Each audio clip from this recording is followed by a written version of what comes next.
Welcome to the October 2025 FO exclusive. Last month, we covered the divided, not united States of America. Dollar will continue to lose its value, and economic pain and political turmoil around the world. This month, we'll cover three issues, but before that, per popular demand, here is a roundup of what happened this month, or some of the key events that happened this month. Obviously, we cannot cover everything. And if we miss out stuff, then please let us know, and we'll do better next time. All right. So this month, October 2025, it's been perhaps even more eventful than September 2025.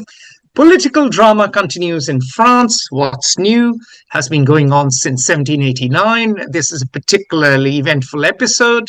President Emmanuel Macron appointed Sébastien Lecornu as Prime Minister on 9 September. He resigned on 6 October 2025 because he could not win the confidence of the Parliament. And now Macron, in his infinite wisdom, has reappointed Lecornu on 10th October. Reportedly, Macron and Lecornu are fond of drinking scotch together at Élysée Palace. Apparently, he's a very bright chap, but it remains to be seen if France can pass a budget. Things are in turmoil, to say the least. Now, something interesting happened in France. They have a post-work drink as opposed to enjoy drinking. A slightly different connotation. Well, exactly. And in France, Nicolas Sarkozy began his 5-year prison a month after the sentence was handed down. And why has he been packed off to prison? Because apparently he was using illicit Libyan campaign money. He's the first former French head of state to be jailed since Marshal Pétain, a Nazi collaborator. Monsieur Bling Bling, also known as l'Américain, is now in jail. By the way, he brought France into NATO many decades after Charles de Gaulle took France out, and he's a much reviled figure. There was a time when French political figures enjoyed a culture of impunity, and that is no longer the case. There has been a sea change in French political culture. There has been a sea change also in religious matters. King Charles and Pope Leo XIV prayed together in the Sistine Chapel during the British monarch's state visit to the Vatican.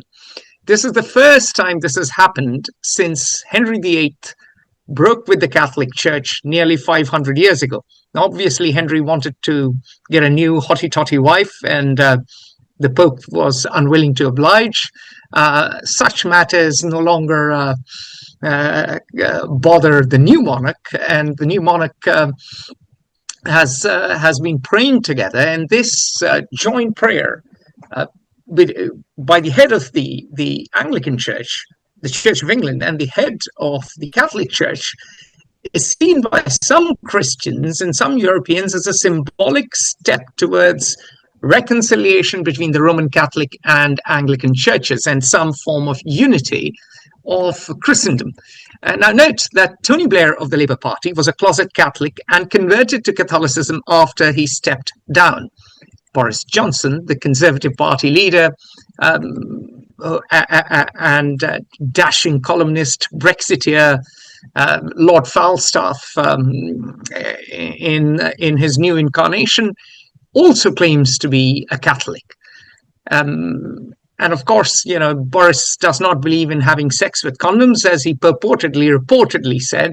Having sex with condoms is like eating chocolate with the wrapper on. Indubitably, Catholicism is the religion for him.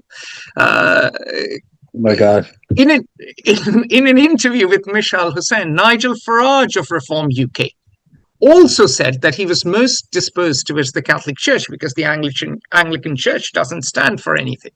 Anyway, this is extremely symbolic, and some people on the right believe that this might be a first step towards Christendom reuniting for a new crusade against Islam. That may or may not be so. God. It may just be people becoming a bit more tolerant after 500 years. All right. Well, now we're really dealing with pentangles and the harmony of the spheres and so on, Exactly. with lunatic assessments. If I may jump in just for a second, I would interpret this this being Prince Charles's prayer with the Pope as a significant event. Yes, that I agree with, but the objective, I think, is more clear and certainly less nefarious than all of these crazy cockamamie ideas. Charles has been clear his whole life, and when he acceded to the throne, about his desire, although he is the titular head of the Church of England, to represent all Britons, everyone in the United Kingdom, and that his approach was ecumenical and Catholic with a small c, which means embracing all different tastes and views. So it is clear his act, his gesture, the prayer was clearly a step towards to affirming the multicultural, multi-ethnic nature and of Great Britain and of the British state. Those steps are clear and are quite substantive. Beyond that, the theological, unification and so on from Charles, who is the most weak-teed of practitioners, but that's not fair to say, but hardly a crusader.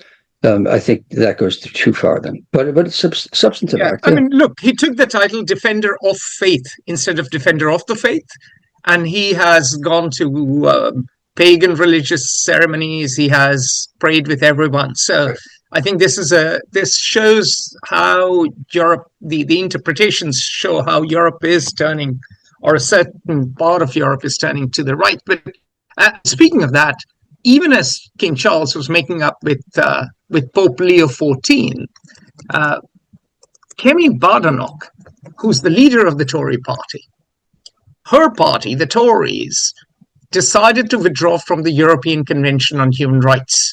That is now official Conservative Party policy. And in doing so, they are emulating Reform UK, which makes it very clear that Reform UK and Nigel Farage are setting the British political weather now. Anyway, it's going on from the Tories to Labour. Sir Keir Starmer's government has named Dame Sarah Mullally, currently the Bishop of London, as the new Archbishop of Canterbury. She will take charge as the 106th Archbishop of Canterbury in March 2026. She will become the first woman to hold the top job in the Church of England, and first among equals of the heads of various churches that make up the worldwide Anglican Communion. This is a pretty big deal. It remains to be seen if Sarah and Leo will pray together. That would be quite a sight, because the Catholic Church does not allow women into the priesthood. You see, if I may jump in again, that's another sign. Forget sign. I mean, clear evidence of King Charles's approach to theology, religion, and the Church of England. She's the first female, as you said. This has been for millennia a divisive issue and a hard position of most, certainly the Catholic Church, but historically of Christianity, and that this now be the case in the Church of England is an affirmation of progressive interpretation of Anglican theology, but Christian theology too, in line with Charles's ecumenical approach to being king, and with regard to being the head of the Church of England by praying with the Pope. So these are in line and progressive, which is not meant to be an epithet or praise, but a characterization steps by Charles, which I personally find praiseworthy. But at least that is what he's doing to the Church and to England. Brilliant. Now we move on from England to another island, and that island is Japan, to the east, in some ways similar to England, where tradition matter, where precedents matter, where you've had conservatism with a small c. And in Japan, Takaichi Sanae has entered the history books by becoming the first woman prime minister of her country. She once played drums in a heavy metal band. She is a fan of Margaret Thatcher. She is a motorcycle riding daughter of a police officer and a salaryman who entered politics after a spell in television news. Sanae Takichi has a hawkish belief in the need to strengthen Japan's defenses by investing lots more in security and even revising its pacifist constitution. Needless to say, she's controversial. More about her later. In a quick roundup, rest of the world, Afghanistan and Pakistan had a clash. Protests in Madagascar ousted Andre Rajoelina from the presidential palace. The military is back in charge, although taking a leaf from Pakistan's book. They have named the military generals have named a largely civilian government. There has been great change in Latin America. Dina Boluarte was ousted as president of Peru amid political unrest over rise in crime. The chief of the Congress was sworn in as a successor. By the way, this is Peru's 7th president in 9 years. In Argentina, Javier Milei has won big in the midterm elections. His chainsaw austerity and free market reforms are proving popular in the land of Juan and Eva Perón.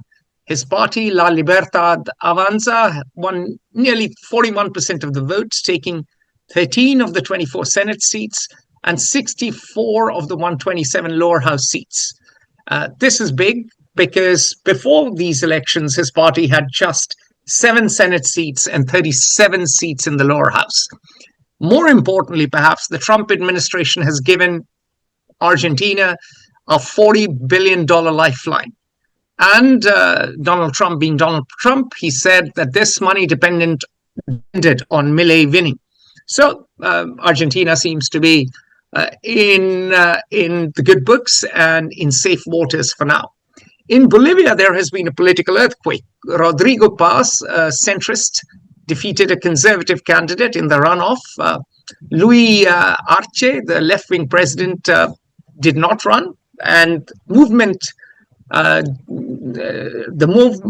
to socialism, MAS, that is out of power for the first time in 20 years. This was a left party. This was headed by Evo Morales, who's now accused of pedophilia, and Paz promises to allow the private sector to expand in order to boost growth. So just as there was a pink tide in Latin America, now there's a free market tide. I mean, maybe the CIA doesn't need to do coups anymore. Glenn, I mean, the methods have become more sophisticated. It takes a long time for the fruit to grow on the vine planted by a seed long ago. Exactly. Okay, now the Czech Republic's president on Monday has asked Andrej Babiš, a populist billionaire, to form a new government. He will be the new prime minister. He won in the elections.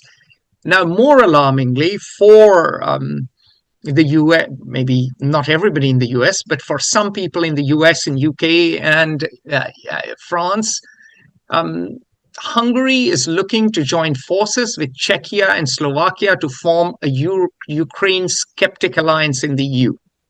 Babiš's victory is very significant. The unity of Europe over Ukraine seems certainly to be crumbling. If Hungary, Czechia, and Slovakia get together, that makes a pretty important bloc. We'll discuss that in another episode, not here.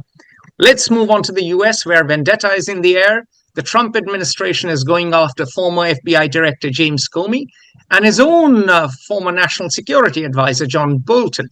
Our lawyer friends in Washington, D.C. tell us that Mr. Comey should be all right, but Mr. Walrus, as Mr. Bolton is popularly known, could be in trouble. Now, John Bolton served George W. Bush and Donald Trump in the past. He's known to be abrasive and arrogant.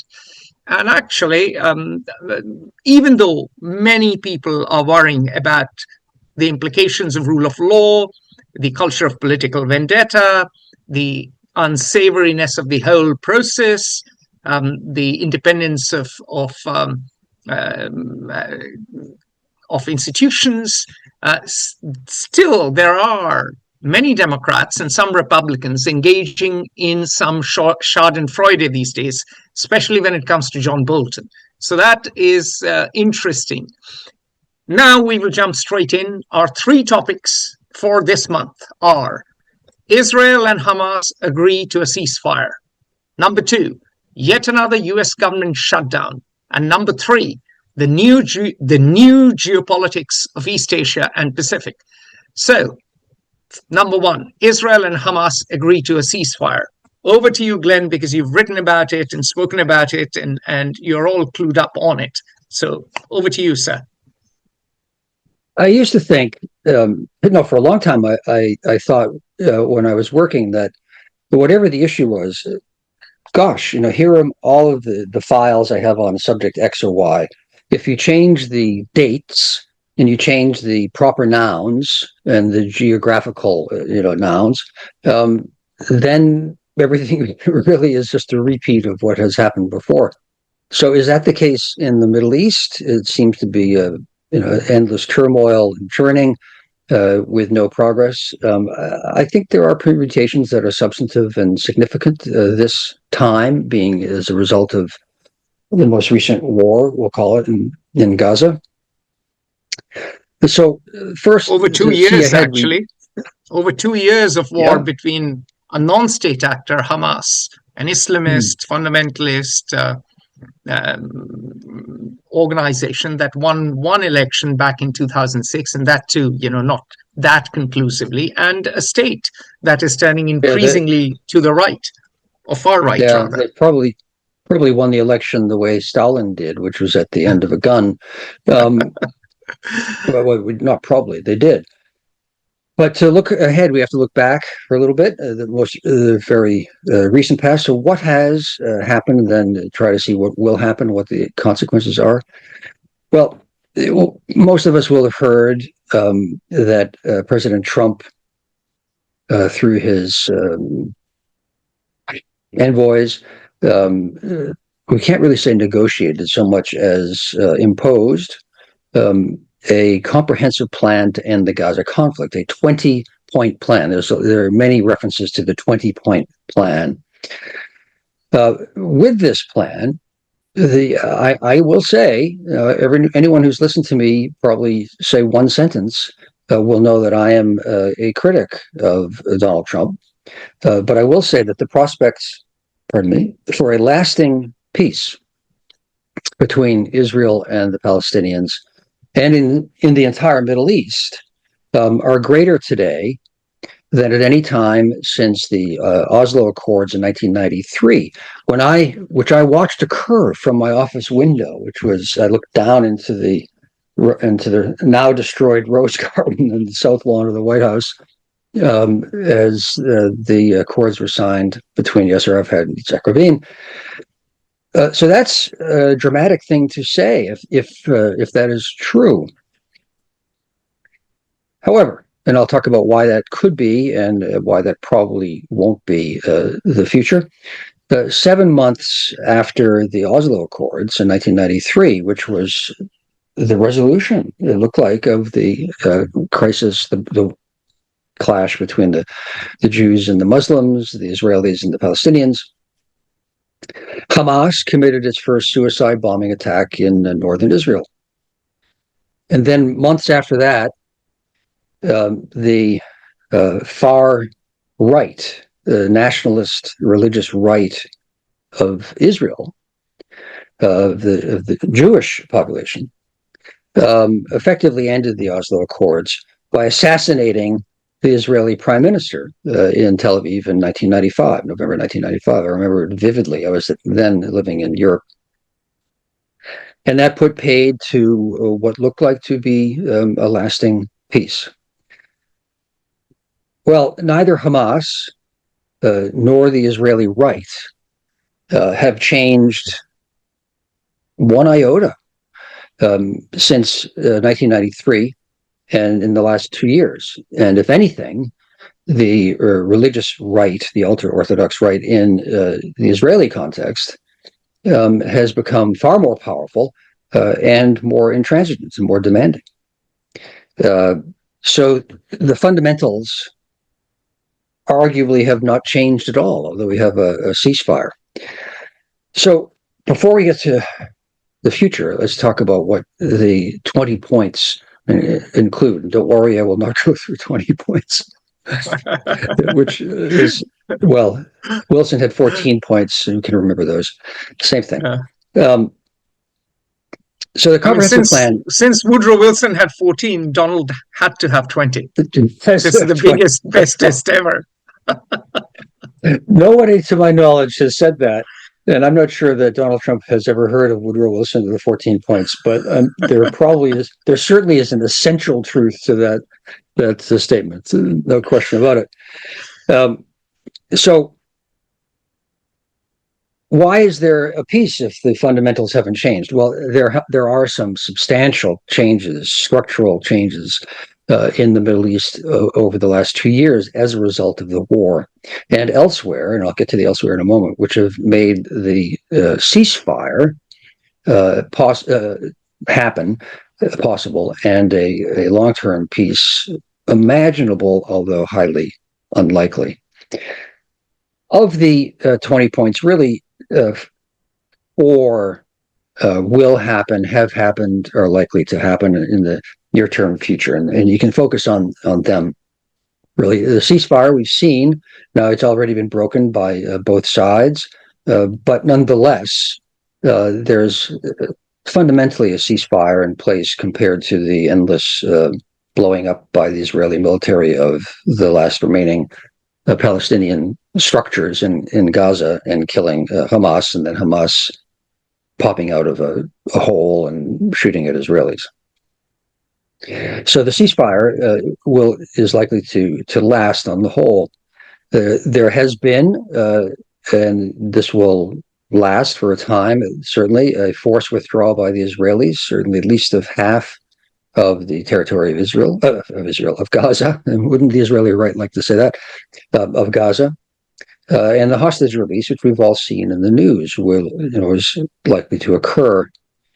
And then the fourth aspect of these 20 points is that humanitarian aid, which the Israelis had largely not allowed in, will go in. And that started to happen immediately, arguably inadequately, with a lot of chaos, but nonetheless dramatically.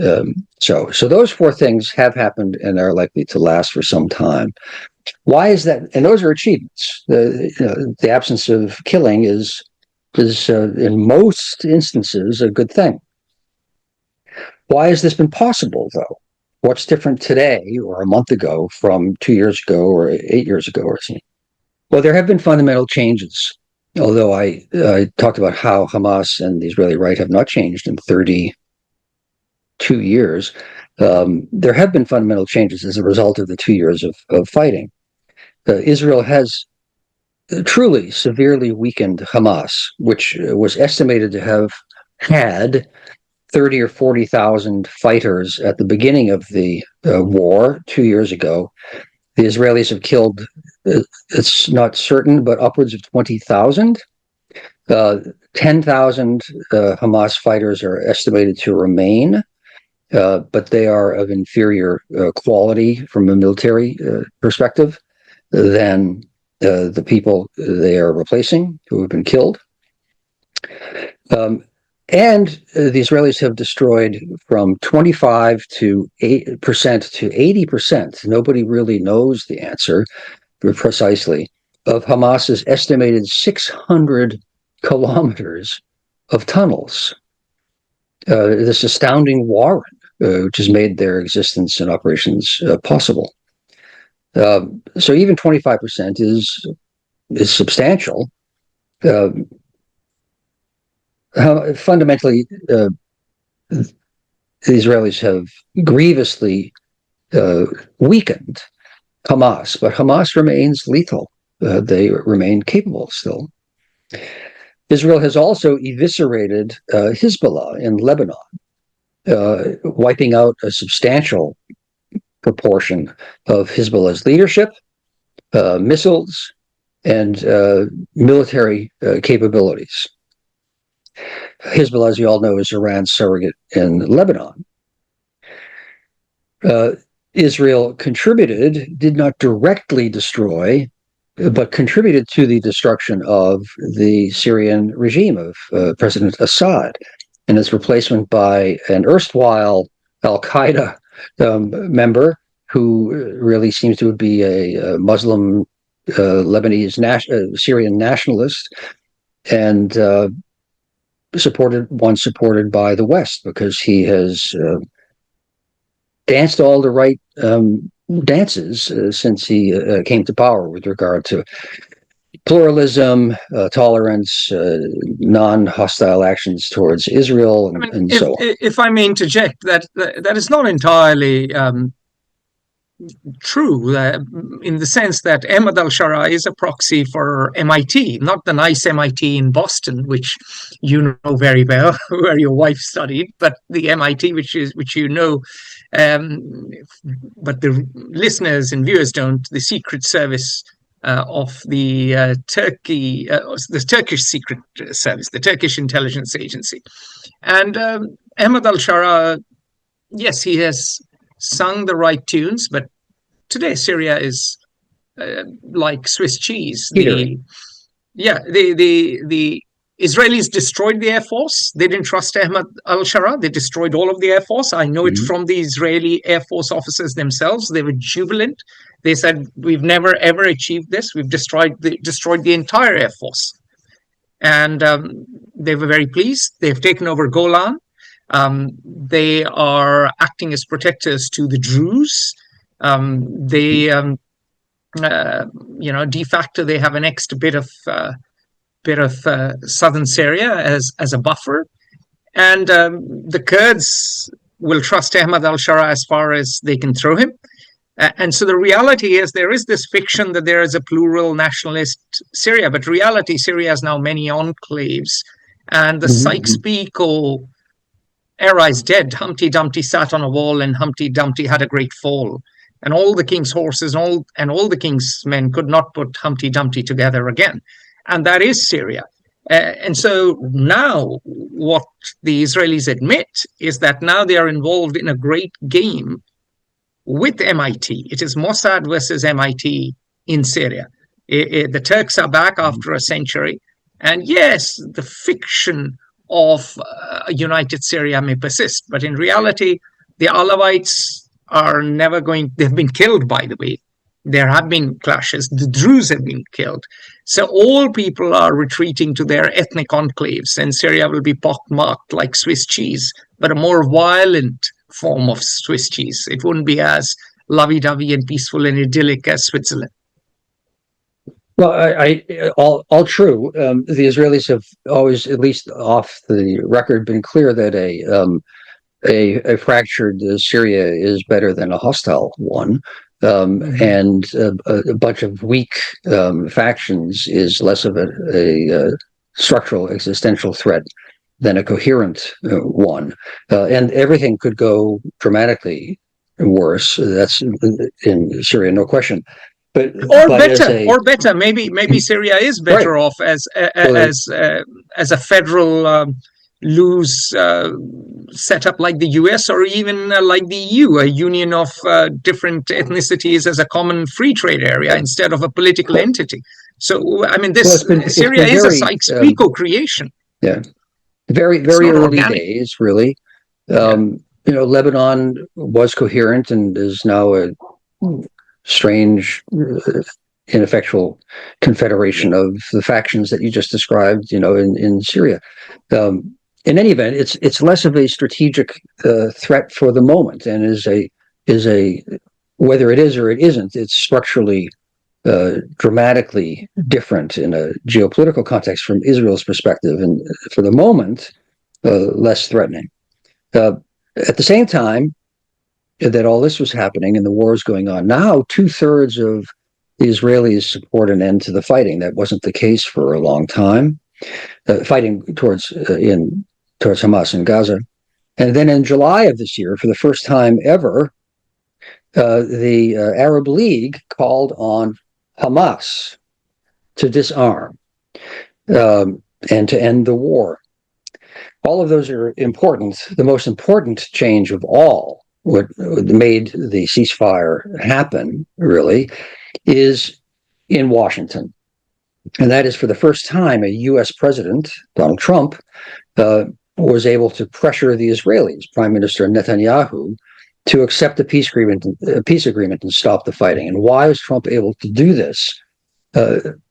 Because he has cowed or is in total control of the Republican Party, and he can now actually effect a policy towards Israel that domestic American political challenge can't stop, because he will destroy someone who challenges him in the Republican Party. And that's the fundamental reason why the peace agreement and all these other changes that I've mentioned were able to have the effect of a ceasefire. So if I may jump in very quickly, sure. Glenn, what I am hearing from Israeli friends, and you probably have heard the same, is that the chief of Mossad and the IDF chief both told Bibi Netanyahu not to strike Hamas in Qatar. Bibi Netanyahu overruled them because of pressure from Ben Gvir and Smotrich, the two far-right nutters. Once the strike in Qatar happened, then this gave the occasion. Donald Trump piled on the pressure. And ultimately, if we are to believe the big Financial Times story, he had to choose between Israel and Qatar, and he chose Qatar. And he said, you've got to accept this. And he finally put pressure. And it's not that different from the Biden plan, by the way. The 20-point plan is quite similar to the plan Biden put together, or the Biden administration put together. So the important thing is perhaps the timing was right, and Israel is tired, the Israelis are tired. And yet what I hear from the Israelis is that they don't trust Hamas at all. And of course, if you talk to people on the Palestinian side, even those who are utterly unconnected with Hamas, they do not trust the Israelis at all. And both sides are waiting for the other side to break the peace. In fact, we've had clashes already. So the ceasefire may hold, but that is only because both sides are exhausted. And even though, let's assume Hamas is dead, the idea of Hamas lives on. There are too many young teenage boys wanting revenge, fired up by the idea of jihad, who have been traumatized by the hellscape they are returning to. Similarly, on the Israeli side, you have, if demography is destiny, it's the far right that are having more children. The Ashkenazi elite that has led Israel since 1948 do not have as many children. They are largely secular. They are the ones who lead Mossad. They are the ones who go to Sayeret Matkal. They are the ones who go to Ya'alom. They are the ones who are the natural leaders of the IDF. They are the ones who serve in the special ops units. And increasingly, they do not have political say and political power. So your best soldiers and your best spies are increasingly disenchanted. So that may be so, they'll still serve for now, but the political arc of Israel is set to move to the right just because of demography, unless, some of these children become secularized. So I'm very pessimistic. I think all politics is domestic at the end of the day. And given the realities in Gaza and given the realities in Israel, I think this is a prelude to round two. But you anticipate, I agree with really everything you said, and you anticipate the concluding part of my few comments on the ceasefire and the situation in Gaza and Israel. If one goes to Jerusalem, one can sense this, that the Israeli society has shifted to the right, has become influenced and shaped progressively by the hard religious right. A woman taking a bus in Jerusalem now sometimes and for years will have problems because she will be harassed. She shouldn't be out because of the ultra-Orthodox right. This has nothing to do with the Muslims or outsiders. This is a shifting cultural context and religious context, as for demographic reasons, as you say, for demographic reasons. So the second part of the 20 points is the structural changes, the long-term peace agreement that I said could be possible. But why is it exponentially harder to achieve than the ceasefire? Well, of course, the lasting change is always harder than a temporary ceasefire for a reprieve. And I'd say there are four elements, the main one being security. In Gaza and for each party to the conflict. The agreement calls on Hamas to disarm completely. Hamas never agreed to that whatsoever. They did what all negotiators do, which is to interpret an agreement in a way that favors their position while having fuzzy language that allows a signature. Hamas continues to reject this, and even though they talked prior to the signature, well, maybe we'll give up our offensive weapons, which they would then probably say we have none. And and the second thing for security is an international stabilization force is supposed to enforce the agreement.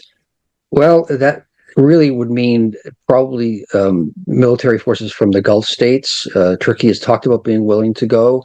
No one is but really Israel doesn't want Turkey. enthused. Israel has made it clear that they don't want Right. Turkish forces at all. No one is really too enthused about putting themselves between two murderous factions for what possible benefit to themselves, which would be probably zero.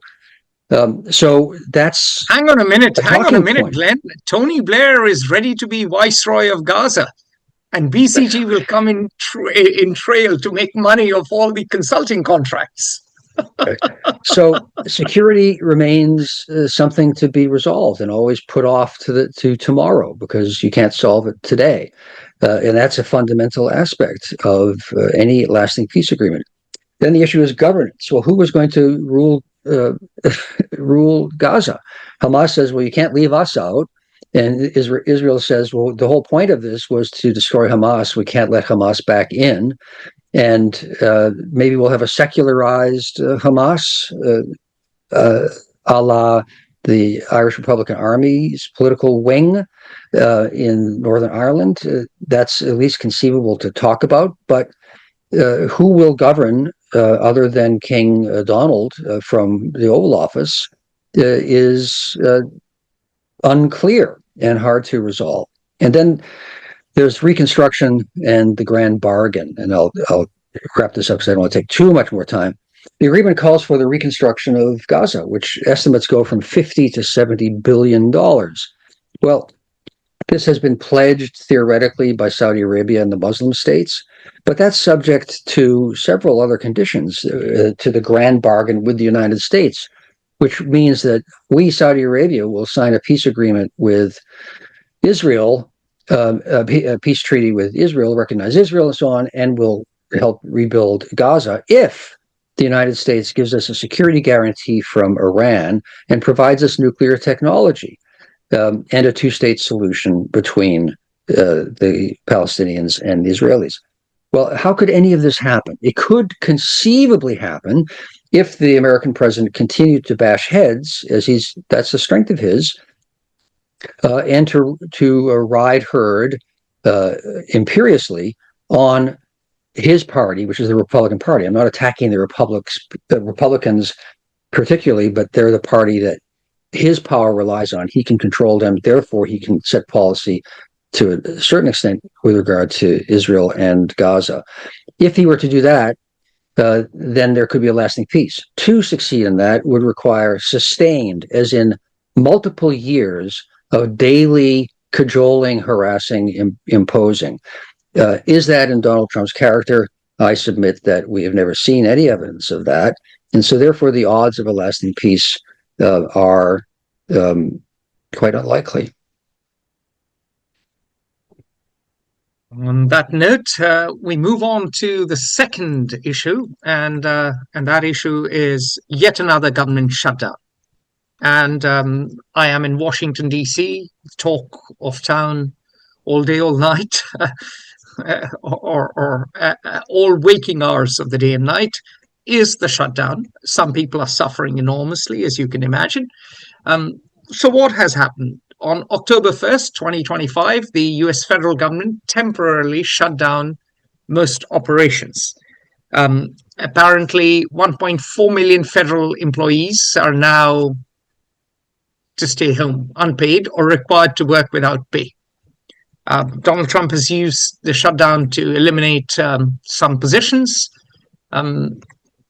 As of now, most military, more than 1 million military personnel are still on duty and are being paid. And even the Republicans admit that the redirecting of funds to military pay may not entirely be legal. Maybe it is to be decided, but that did not stop the Trump administration taking the money. And now there are 3 million contract workers. They are suffering too. Why do we have a shutdown? Now, of course, Glenn would remember the shutdown that occurred in the 1990s. Newt Gingrich was then Speaker of the House, and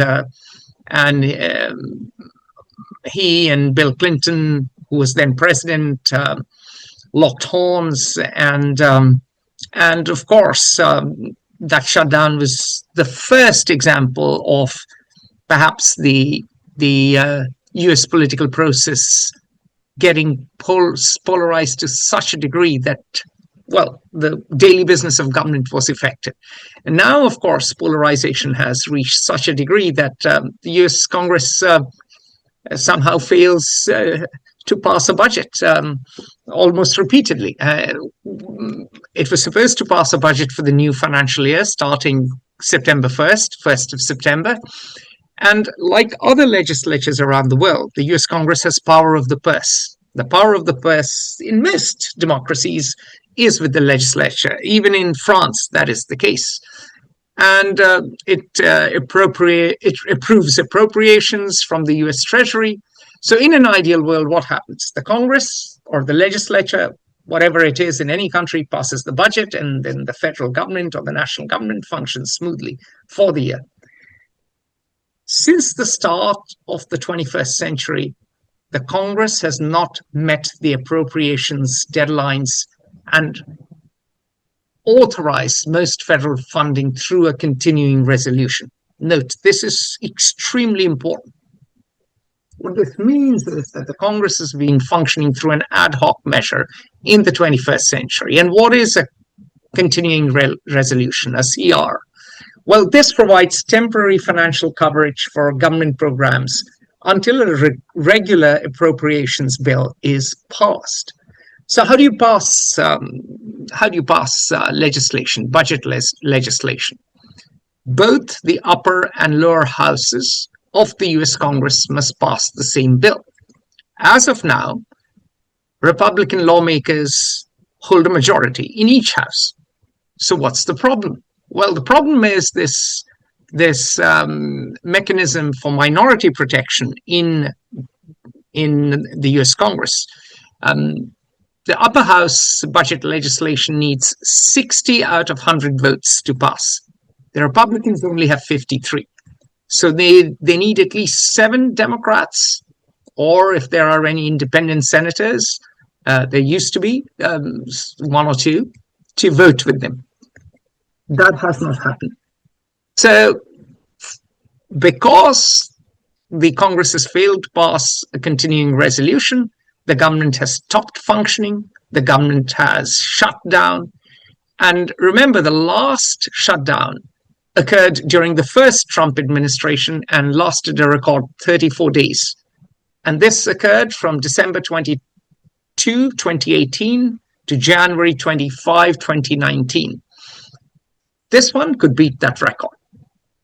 So, why are both parties so adamant, and why are both of them enforcing a shutdown?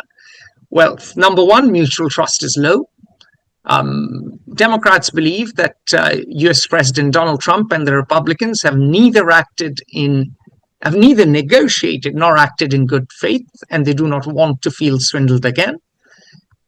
On the other side, Republicans believe that the Democrats are behaving obnoxiously despite not controlling the White House or either chamber of Congress. So the Republicans say they don't have a majority, and yet they are behaving as if they are the majority party.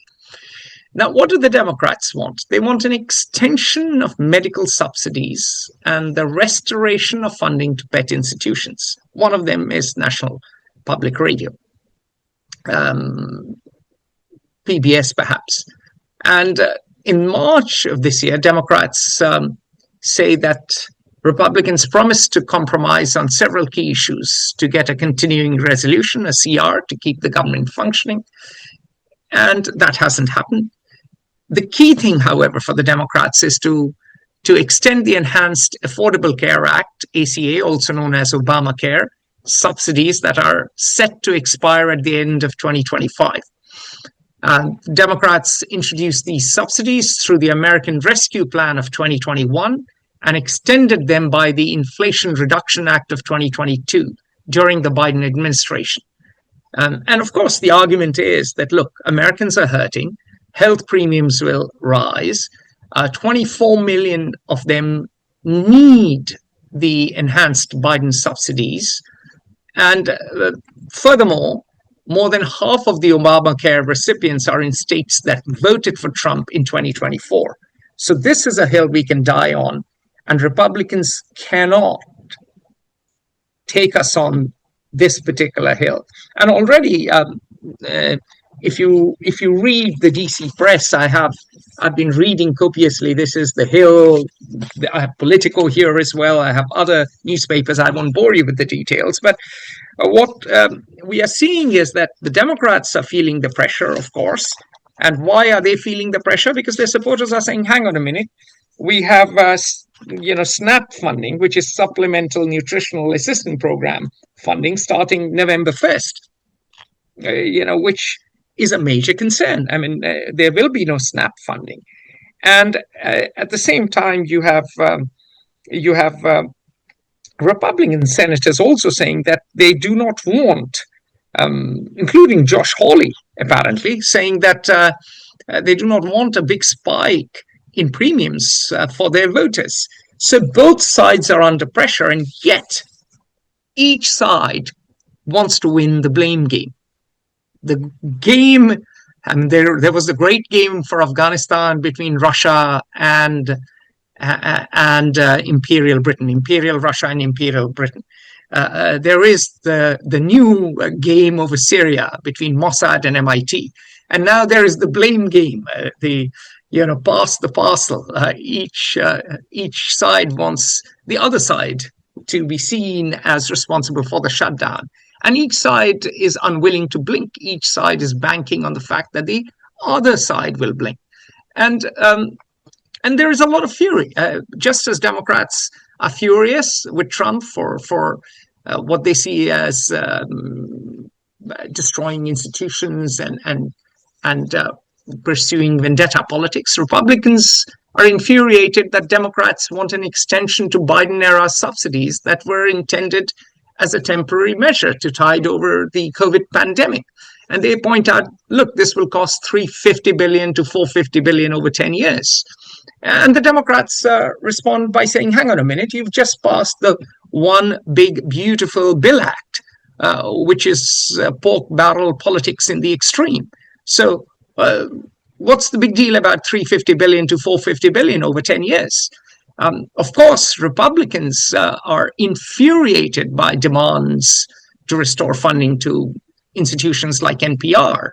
One of our Republican sources on Capitol Hill said they would never give a thin red cent to NPR, and went on to say over our dead bodies. And they're very happy to prolong the shutdown if the Democrats are going to be intransigent on that fact, because they see these institutions as completely dominated by the Democrats. And they said, why would we feed the hand that bites us?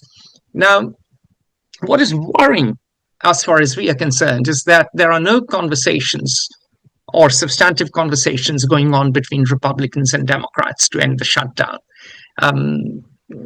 In general, Democrats like hard shutdowns to prove that government really matters. Republicans like soft shutdowns to prove the contrary and to show that life can carry on despite a shutdown. As of now, the pain is intensifying. Positions that would probably be reversed were the parties in, if the Democrats were in the Oval Office and the Republicans not. Yeah, possibly. So much for principle.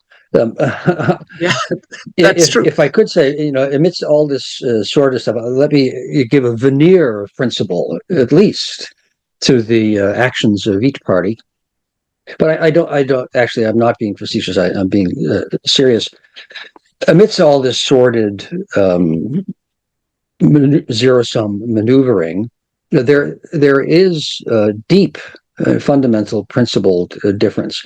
As we said before, the Republican Party has become a party that is it's implementing Project 2025, which seeks to radically shrink the functions and the size of the federal government, the responsibilities of the federal government. Ideally, by the ideologues, 50% smaller than the government was on January 1, 2025. But philosophically, the role of government should be much less. Its budget smaller, its action smaller. So it shouldn't be involved in subsidizing news agencies or medical expenses or nutrition programs for children. None of that. None. And that's what's driving the Republican side. The opposing philosophy is that government should have an activist role, which the parameters which can be and are, of course, ardently debated, but it should have a role in helping those who can't eat survive, or fighting against disease, or providing facts and news so that there be an informed public. And there truly is a deeply philosophical, fundamental clash of principle. Exactly, and we'll end our comments on the shutdown by saying that, look, if the shutdown goes on, what happens? Air traffic controllers are not being paid. Scott Bessent has said the military may not be paid after November 15th. It is going to increase economic uncertainty. It is going to put pressure on bond yields. Obviously, investors will want higher yields to buy US bonds. And it will certainly threaten the long-term economic prospects of the US, especially given the fact that the US has $37 trillion of debt. So this is not good. Polarization, as we have pointed out, at its extreme, is terrible for a democracy, because democracy is about trade-offs, it's about compromise, it's about having at least a certain minimum agenda that you agree upon. During the Cold War, politics stopped at the shore. At least there was some unity on foreign policy. And even when it came to economics. Now we are in a brave new world, and this does not look very good for the long-term prospects of the US. Moving on to now the final topic we are going to do, and we are going to discuss the new geopolitics of East Asia and the Pacific. We will run a bit over time today because we have had a lot to cover. You'll excuse us because it has been a very eventful month. Glenn, over to you, because you write for a Japanese newspaper. You take an active interest in East Asia. You have married a Chinese lady, so you know the region much better than me. So over to you. Well, I'll conduct an experiment and working to be quite concise here. So there are all sorts of specific changes and developments in the region. Of course, there always are everywhere. That's politics and life and human activity. But I'll try to weave them coherently together to see if we can say anything sensible about it. So we have a new Japanese prime minister. Sanae Takichi is the first female prime minister leader of Japan in 1,000 years. I think there were three. There was one who was a regent or something several hundred years ago, but really the first. She is a conservative politician from the LDP. She was probably selected by the party leaders and the voters who make the decision, the politicians. It was grassroots voters who mainly voted for her. The LDP is increasingly an older membership, and she resonated with the rank and file. She beat the son of the former prime minister, who's quite charismatic. Koizumi's actually son. She's not a Tokyo creature. She's a response, I think, really to the rise of Japan's own xenophobic far right, a phenomenon we're seeing really in all democracies in our era. And she is a protege of and identifies with and tries to model herself after Shinzo Abe, who was the longest-serving prime minister in post-war Japan. And the late Shinzo Abe, who was tragically assassinated some time ago. 2 years ago. Yeah.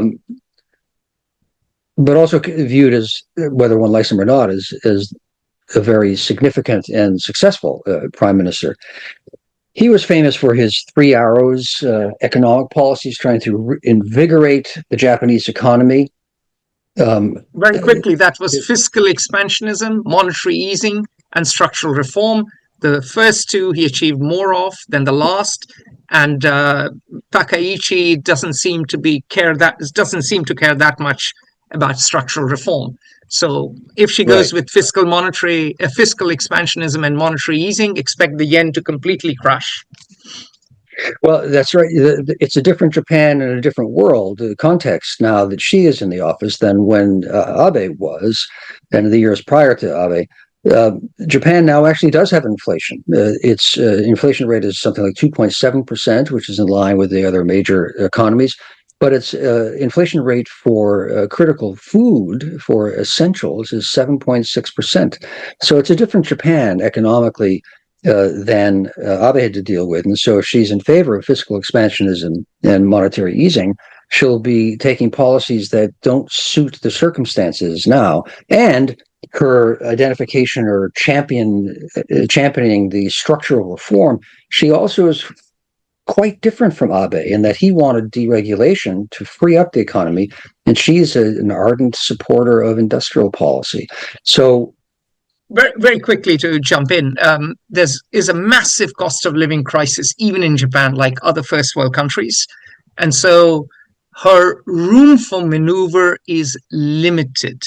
And there are real dangers to her economic policy and indeed her muscular foreign policy. Over to you, Glenn.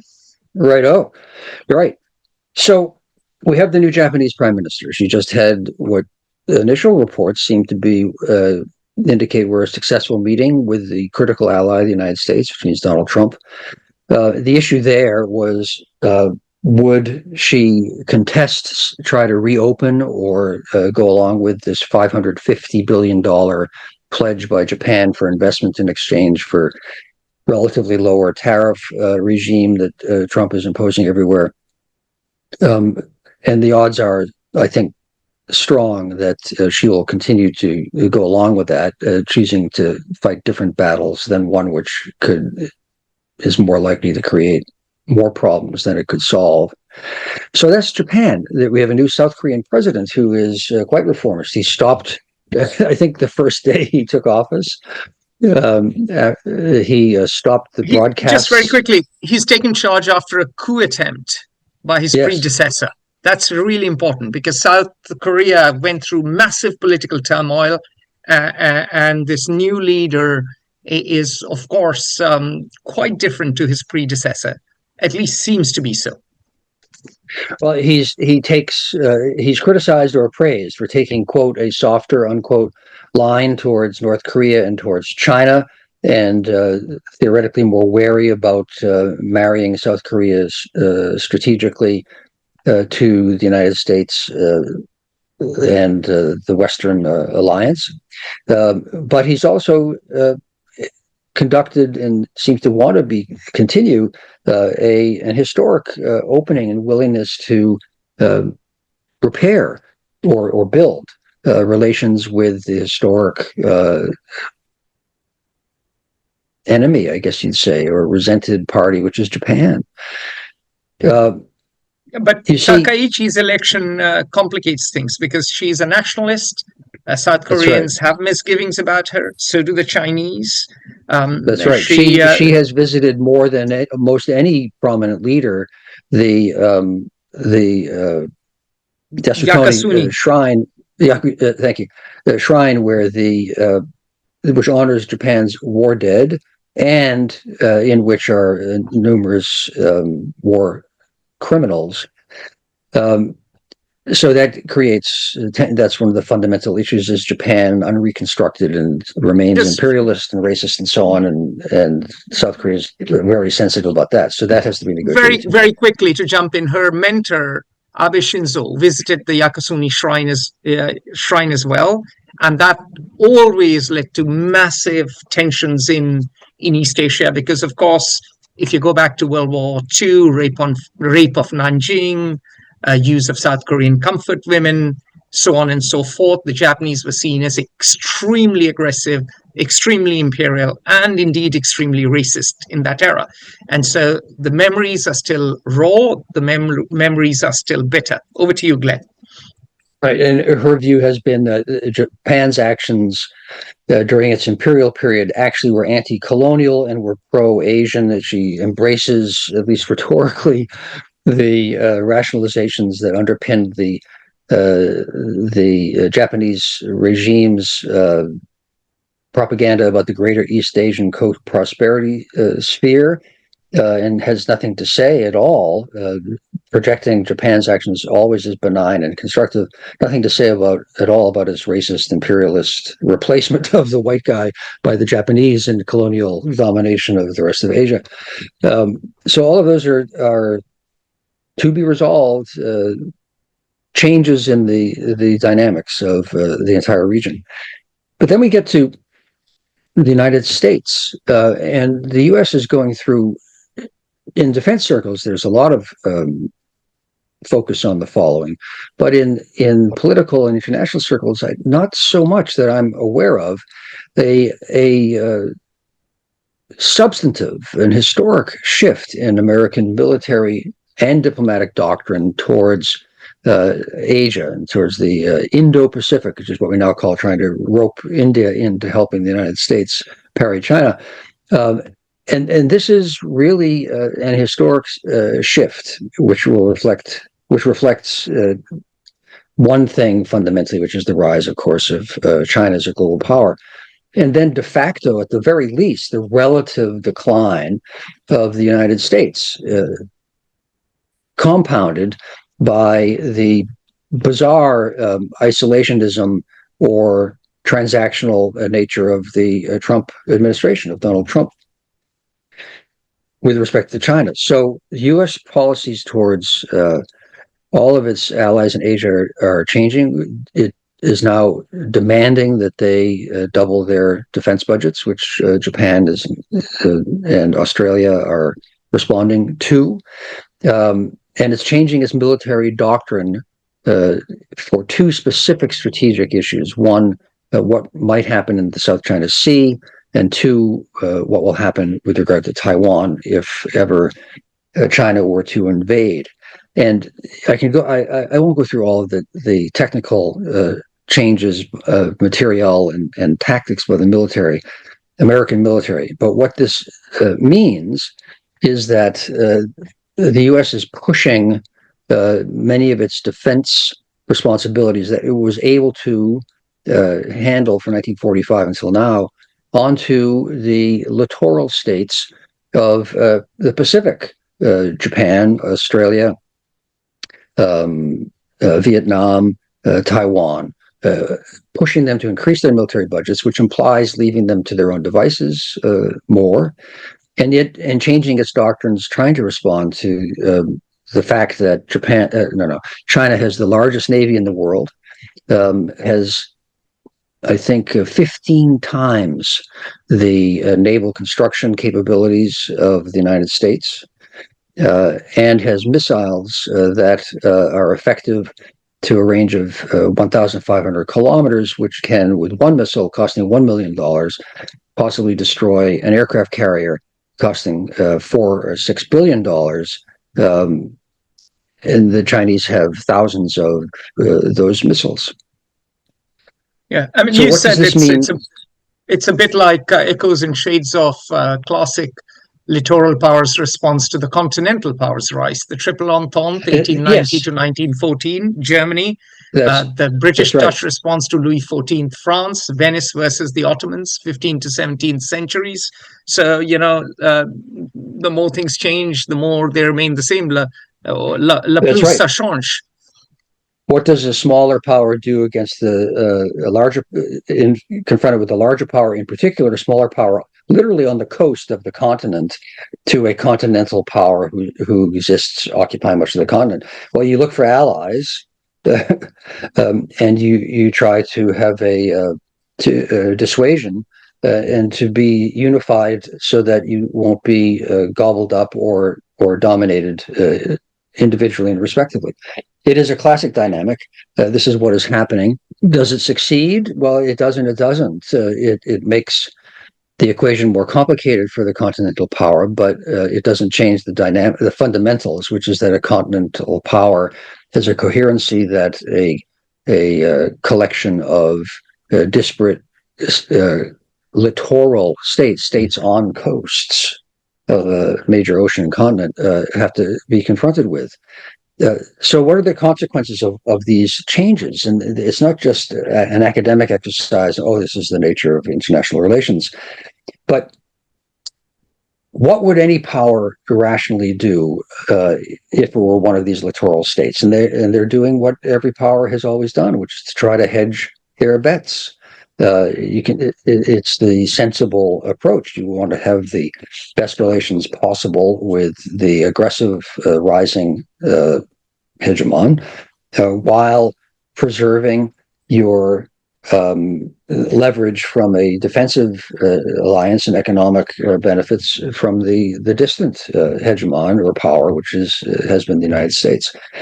The consequences, I think, or the assessment is that this is proof of a relative U.S. decline and would lead what is happening naturally. Probably all of you are engaging in this, into any investor or actor to look in multiple directions simultaneously. It would be wise to have good relations and interactions with Beijing and with Tokyo, if you're from there, or whoever you're from in the region, and with the U.S. But if push came to shove, the closer enemy is probably, or the closer power is probably the one you have to respond to more directly than the distant power. So, Glenn, very quickly, if I can give a shout out to our managing partner, our FOI managing partner, Sanjay Acharya. He looked at the US-China Cold War, which a State Department person said we are now in full-blown Cold War. And what he found was that the Chinese are also, and we did this analysis together, the Chinese are emulating America's long-arm jurisdiction. And the Chinese have hit back by restraints on rare earths. They have also had new export controls. We won't get lost in detail. But those of you who want more detail can get our FOI Geopolitical Risk Monitor. Write to us, we'll send it to you. But the reality is that right now, the economic costs on both sides is enormous. I hear from contacts in China that industries are really hurting, employment is really low. And of course, we can read all about the Farmageddon, wherein people in the Midwest are saying that, look, last year China imported 1.7 million metric tons of soybean from the US in September 2024. This year in September, China imported none. So obviously farmers are not happy. Similarly, China has also stopped importing coal, crude oil, liquefied natural gas. Now, this may be all bargaining before Trump and Xi meet. I mean, we are in a very eventful month. The Federal Reserve is meeting today as we speak, or just after we speak. Lots is going on. But the negotiations, even if, let's say, there's a trade deal, the tensions will remain. The trade war is intensifying. The Cold War is intensifying. And something to note, we often get too focused on what's going on in the US or what's going on in democracies. What is important to note is that China is going through massive tensions as well. I mean, the most important thing to notice is that there was the closed-door fourth plenary session of the 20th Chinese Communist Party's Central Committee. That happened. And in that, the official communique confirmed the expulsion of 11 full Central Committee members and 4 alternative members out of a total of 205 and 171 alternative members, respectively. This is the biggest expulsion since 2017. And this is all in the name of anti-corruption. Similarly, 22 of the 33 senior generals were purged. So we don't exactly know what's going on in China, but it is very clear there's a power struggle on. It is bloody. Lots of people are getting defenestrated, or maybe sent to, as labor to work in Xinjiang, where they are pounding rocks. Who knows? It is very much, it seems that we have Maoism without Mao. The Deng era, as we've always said, is over. And also along with it, there is this focus on technology, using technology as the main driver of the economy, the focus on addressing technological choke points. They also want renewed domestic consumption. And they want to make sure that their own supply chain is secure. And of course, they have claimed Taiwan as an integral part of China. So lots going on. There is implosion, not just in the US, but elsewhere too. In some places, it is a little more visible, where countries are democracies, where discourse is freer. And in some countries, a lot more is hidden under the surface. So we are living in strange times indeed. I think we've come to the end of our session. Sorry for running over time. Glenn, any parting thoughts? No, we're living historic changes that are beyond the power of any power really to stop. On that note, we will see you next month in November. Have a very happy holiday season. The holidays have begun. We had Diwali, the others. There was also Rosh Hashanah. There was the rest are following soon. And those of you who are watching us, and those of you who believe in independent journalism, make sure you support our 2025 crowdfunding campaign. Remember, you don't want all the media owned by billionaires or by governments, even if they do a bloody good job. There is something to be said for independence. We have 2,000, actually more than 3,000 authors now publishing on Fair Observer. So you will read stuff you disagree with. And we think that's the whole point of democracy. We have to learn to agree to disagree. And on that note, it is bye from Glenn and me, and we'll see you in November for the next episode, for the next edition of FO Exclusive. Join the conversation at Fair Observer and subscribe to our YouTube channel.